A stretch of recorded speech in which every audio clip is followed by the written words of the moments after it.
Hey guys, and welcome to Rings of Power Season 2, Episode 4 review. Every week of September, we are roasting Amazon's most expansive fanfiction here, so if you're enjoying the videos, please subscribe. As you already know, with each sub, you donate $1 to Sauron for a better wig. Don't let him down. And now without further ado, let's get right into Episode 4. We start this episode of Rings of Power with Galadriel and Elrond, who are getting ready to go to Eregion, as was agreed in the last episode. And they're gonna bring along some other elves, the best of the best, we are told. Now, right after this conversation, we get some member berries. So we see a group of protagonists running on mountaintops, and it's this big aerial shot. Where have I seen this before? Now, but the sad thing about this fellowship is, the only ones we actually know here are Galadriel and Elrond. We have 4 other elves who are very diverse, which is very much expected, but we know nothing about them. We don't feel any attachment to or investment in these characters or what they're doing, unlike in the Fellowship, where we knew each character before they started the quest. Even characters that weren't fleshed out before the quest were at least somewhat fleshed out. We know that Boromir was easily tempted by the ring and that there was tension between him and Aragorn. We knew that Gimli and Legolas disliked each other, but they were both proud and courageous, taking on the challenge and joining the Fellowship. On the other hand, who are these guys? Why should we care? Why should we be invested in what they're up to or what happens to them? Why should I care that one of them died and the other one got injured? More on that later. Galadriel, Elrond, and the diverse company arrive to a broken bridge, and Galadriel instantly knows that it was Sauron who destroyed it. The ring is warning her that there is evil down this path, but Elrond doesn't listen to her, and she's forced to back down and follow his orders. Honestly, Elrond is quite an enjoyable character this season because he's the only one making logical sense. If Sauron doesn't want you to get to Eregion, he's probably not just gonna set traps along one of the roads that lead there. Why should anyone assume that only one path will be riddled with evil? They all knew that when they set off on this mission, quest, thing, they would be faced with danger either way. So you absolutely can't fault Elrond for his decision. But I have a feeling that the show will twist it and make it so that Galadriel was in the right all along and Elrond will be sorry for ever doubting her, and actually these rings are indeed good and free of Sauron's influence, which doesn't make sense either because the show messed up and had him help make them. But you know, the sea is always right, and when the sea isn't around, Galadriel is always right. Eventually, they find the deceased messengers from Lindon and realize that the letter of warning never arrived to Celebrimbor. They get attacked by ghost-like creatures, Barrow Wights, which are indeed book accurate, though I don't think they're supposed to be here at this point in time, but, you know, at least Amazon isn't making more characters up. They have a little fight. One of the elven companions doesn't make it because he's not a main character and doesn't have plot armor. Although, to be honest, the scene is so dark anyway, you can hardly tell what's going on and which disposable side character got pulled into the hole of darkness. But after that fight, the rest of the company proceed. We'll catch up with them later. Meanwhile, our trio of desert wanderers are lost, and they have become separated. Viscount Gandalf finds Tom Bombadil, and they do some bathing, chatting, and petting little lambs. Though I've read The Silmarillion and The Hobbit, I'm a movies fan when it comes to Lord of the Rings. I haven't touched those books, so I will refrain from my commentary on Tom Bombadil's depiction, but do let me know if you are familiar with the book character, what you think about Amazon's depiction of him.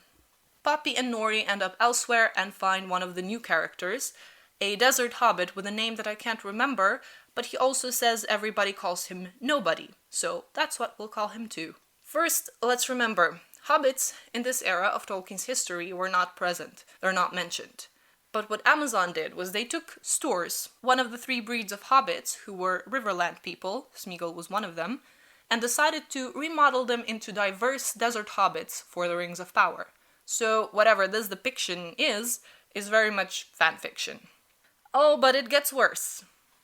Stoors in this show do live in hobbit holes. We want everyone to notice the resemblance, but it mustn't be too obvious, so these holes are beige and sandy instead of green and grassy. Somehow, in the middle of the desert, these hobbits are able to grow gardens full of the freshest vegetables. Do they import the soil? Wait, don't tell me. they order it on Amazon.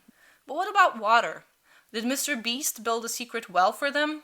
In this area, water is very scarce and cherished. We've established that. These hobbits have to steal it, as nobody does.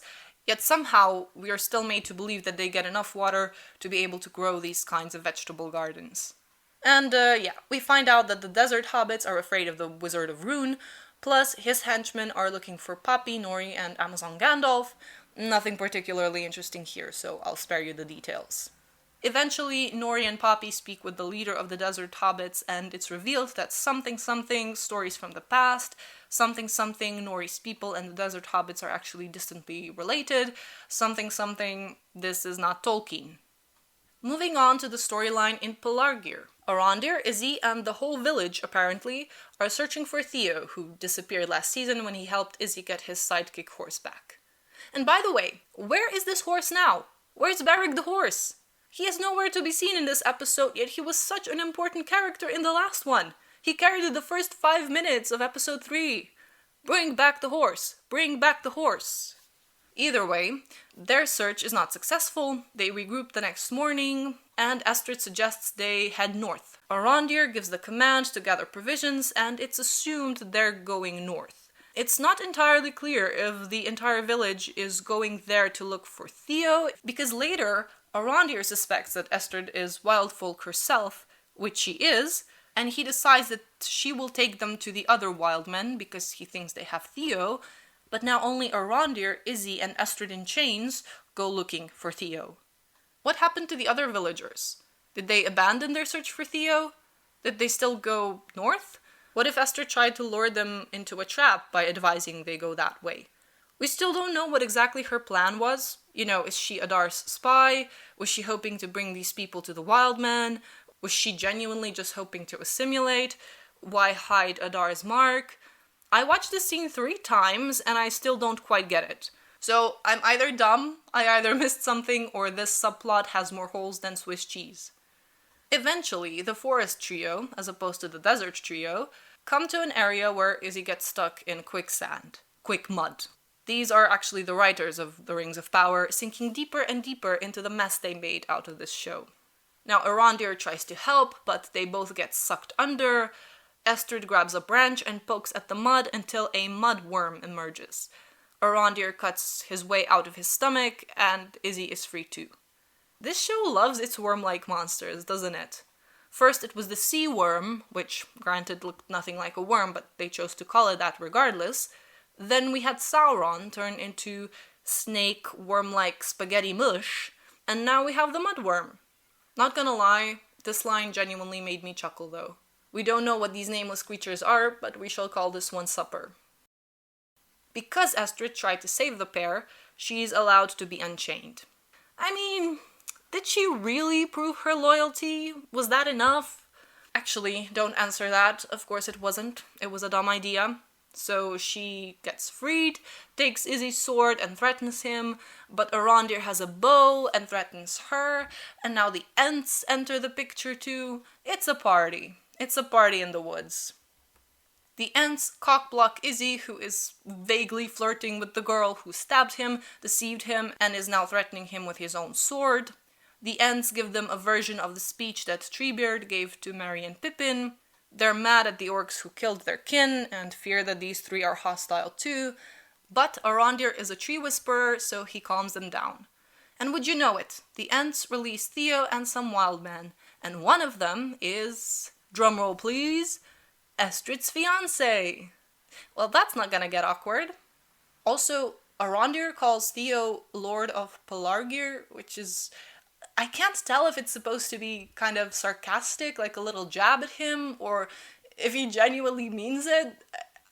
I'm not sure, but considering that the whole village was looking for Theo, you would assume that they see him as someone valuable to their community.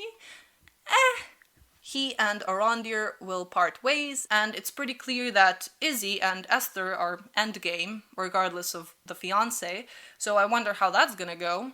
Izzy is probably gonna go to Numenor eventually, so maybe she'll sneak onto a ship when he finds one. Sneaking onto a ship would come full circle, because that's what Izzy did in season 1. Or maybe it's gonna be a more grandiose gesture, and Estrid will run after the ship as Izzy is leaving, and jump at the last moment, barely making it. I'm bad at predicting stuff, but this show is bad too, so maybe I'll get lucky. Lastly, we catch up with Galadriel and company. Our strong elf Galadriel tells Elrond that defeating Sauron should always come first. Yes! He's the one that needs to hear this. Galadriel, did you do your best to try and defeat Sauron lately? You let him go. You refused to tell anyone until pressured. The writers of this show don't know what they're writing, and they don't know what they've written. Galadriel and company eventually get ambushed by orcs. One elf gets struck by an arrow, but fear not, because Galadriel saves him with her ring. Okay, so Nenya does have powers, but this ring's power was mainly preservation and protection from evil. The powers are pretty abstract, and I understand the need for some creative liberty when it comes to depicting the powers of the rings on screen, especially since television is a visual medium, but still this came across as a bit far-fetched to me. Let me know, all of you who are bigger Tolkien book nerds, what you thought of this scene. Galadriel stays behind, fighting the orcs, having her girl boss moment, giving the others time to escape. But Adar catches her. He greets her in Elvish, and I did enjoy hearing these lines. His delivery was pretty good. Plus, seeing this version of Galadriel humbled is always enjoyable. So that's it for this episode. Thank you for watching. Let me know your thoughts down below. A quick reminder that we have Rings of Power themed merch now. More designs will be coming soon, Alexander Meowington too at some point. And if there's anything you like, use code IZZYFREE to get free shipping. But otherwise, I'll see you back on Friday or Saturday for episode 5 review, and never forget, the sea is always right! The sea